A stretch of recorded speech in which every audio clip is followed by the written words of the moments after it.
नमस्कार दोस्तों, आपका मेरे YouTube channel Harbola sir Saraswati tutorial में स्वागत है।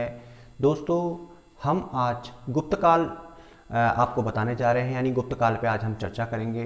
तो सबसे पहले हम गुप्त काल के शासकों के बारे में बताएंगे और शासकों के बारे में जानेंगे यहाँ पे, ठीक है। तो दोस्तों, गुप्तकालीन शासक, सबसे पहले जो गुप्तकालीन शासक हैं उसमें जिनका नाम आता है वो हैं श्रीगुप्त और उसके पुत्र घटोत्कच गुप्त का नाम आता है। इन्होंने जो है साधारण सी उपाधि इन्होंने धारण की थी, महाराज की उपाधि इन्होंने धारण की थी, क्योंकि साधारण उपाधि धारण करने वाले थे ये, तो इनका ज़्यादा नाम आता नहीं है इतिहास में, तो ज़्यादा हमें इनके बारे में ज़्यादा जानने की ज़रूरत भी नहीं है। वैसे हल्का फुल्का हम जान लें ज़्यादा अच्छा है, ठीक है, क्योंकि ज़्यादा लोकप्रिय नहीं थे, ठीक है। तो जिनके बारे में हम यहाँ से स्टार्ट करते हैं, चंद्रगुप्त प्रथम, ठीक है, जो शासक हैं गुप्त वंश के, यह तीसरे नंबर के शासक थे, यह जान लीजिए। इनका नंबर तीसरा था, ठीक है, और इनका विवाह लिच्छवी राजकुमारी कुमार देवी के साथ हुआ था, ठीक है। बस इतना जान लीजिए, इनका जो विवाह था वह लिच्छवी, एक सुप्रसिद्ध उस समय राज्य था, तो लिच्छवी गण जो था उनकी जो राजकुमारी थी कुमार देवी के साथ इनका विवाह हुआ। तो चंद्रगुप्त का विवाह लिच्छवी के राजकुमारी के साथ होने के साथ साथ क्या हुआ कि इनके जो है राजनीतिक जो संबंध थे वह इनके सुदृढ़ हुए। चंद्रगुप्त को गुप्त संवत का संस्थापक माना जाता है और गुप्त संवत की जो शुरुआत हुई थी वो 26 फरवरी 320 ईस्वी में हुई थी, ठीक है। तो गुप्त संवत की इन्होंने जो शुरुआत की थी, इसका कारण था इनका राज्यारोहण जब हुआ था, तो इसके उपलक्ष्य में इन्होंने क्या किया था, गुप्त संवत, एक नए संवत की शुरुआत की थी जो लंबे समय तक चलता रहा, ठीक है। अगला चंद्रगुप्त प्रथम के बाद इनके पुत्र समुद्रगुप्त का नंबर आता है। समुद्रगुप्त जो थे, चंद्रगुप्त प्रथम के बाद उनका पुत्र जो समुद्रगुप्त है वह गद्दी पर बैठा, ठीक है।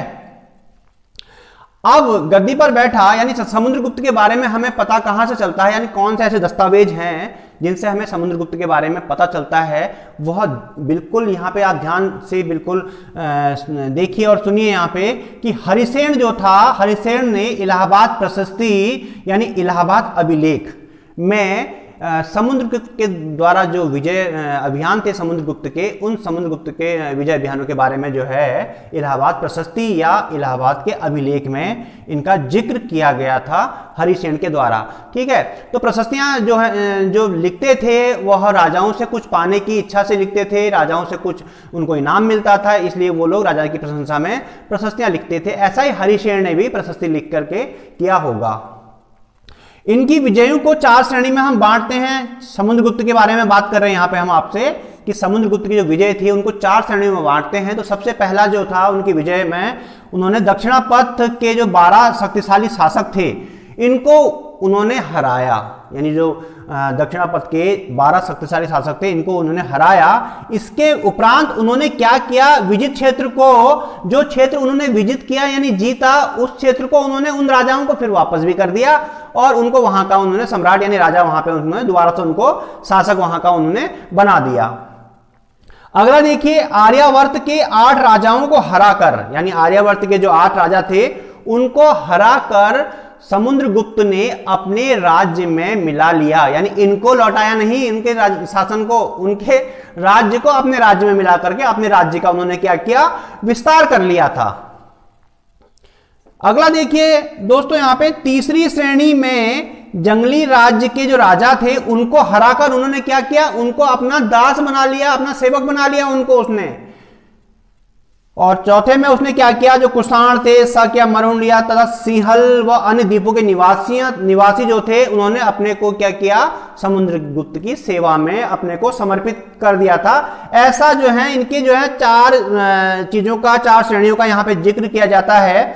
अगले शासक जो आते हैं, जो समुद्रगुप्त के बाद जो उनके उत्तराधिकारी थे वो थे चंद्रगुप्त द्वितीय, बहुत ही प्रसिद्ध राजा थे चंद्रगुप्त द्वितीय। समुद्र के गुप्त के बाद उनका उत्तराधिकारी, उसका पुत्र चंद्रगुप्त द्वितीय जो था, विक्रमादित्य के नाम से सिंहासन पर बैठा, यानी चंद्रगुप्त विक्रमादित्य की उपाधि से वह राजगद्दी पे कायम हुआ। चंद्रगुप्त द्वितीय ने शकों को भी पराजित किया, ऐसा कोई अभिलेख मिलता तो नहीं है, लेकिन लगता है कि शकों को भी शायद चंद्रगुप्त द्वितीय यानी विक्रमादित्य ने पराजित किया होगा।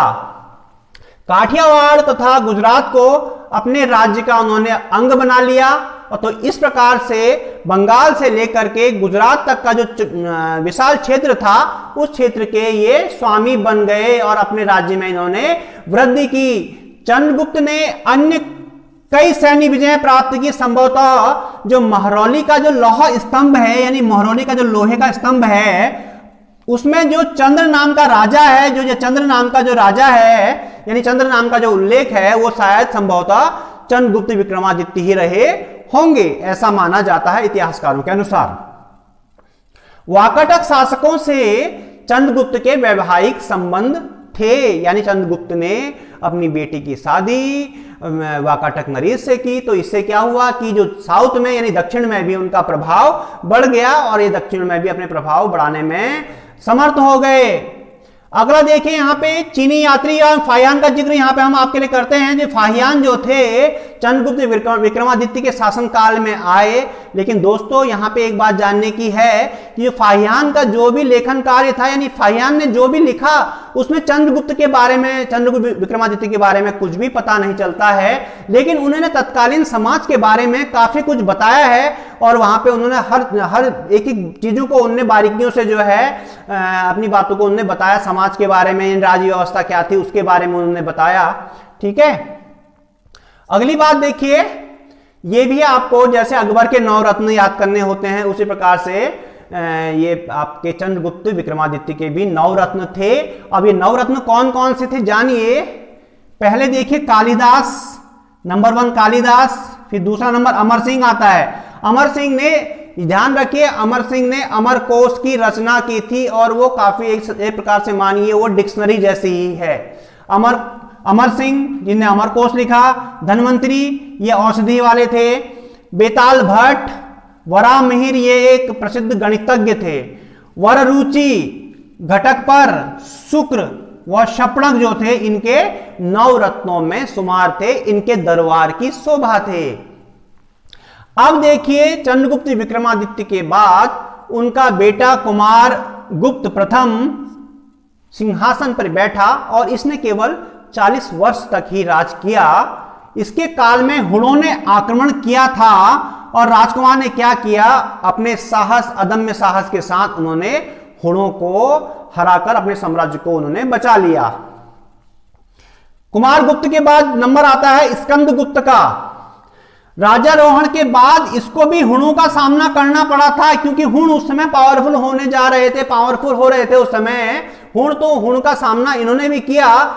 इसने क्या किया, हुणों को बुरी तरह पराजित किया तथा अपने दादा की तरह विक्रमादित्य की उपाधि इन्होंने भी धारण की, यानी स्कंद गुप्त ने भी विक्रमादित्य की उपाधि धारण की। अगर क्वेश्चन में अगर पूछा जाता है स्कंद गुप्त ने कौन सी भारी भरकम जो उपाधि थी धारण की थी, तो महाराजा धीराज या धीराज ऐसे करके आएगा, तो विक्रमादित्य अगर ऑप्शन में आता है तो आप विक्रमादित्य वहां पे आप कर सकते हैं।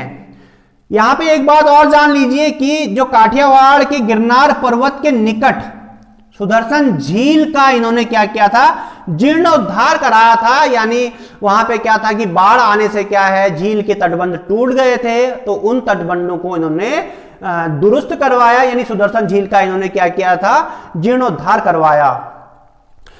दोस्तों थोड़ा सा जानते हैं इनकी उपाधियों के बारे में।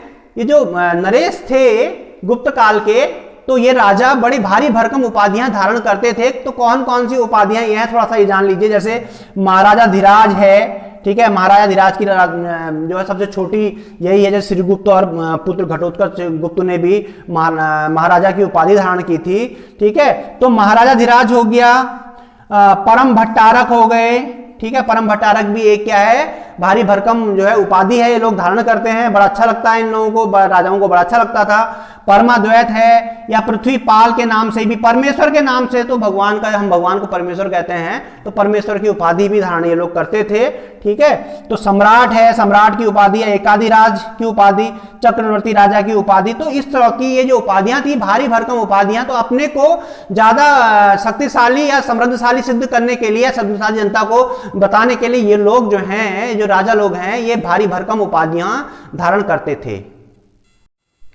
यदि आपको मेरा वीडियो पसंद आता है तो इसको लाइक कीजिए और अपने दोस्तों में इसको शेयर कीजिए, और जिसने अभी तक मेरे चैनल को सब्सक्राइब नहीं किया है वह सब्सक्राइब कर दीजिए, और हाँ, बेल आइकन को दबाना ना भूलें, क्योंकि आपको मेरी वीडियो के नोटिफिकेशन टाइमली मिलते रहेंगे। धन्यवाद।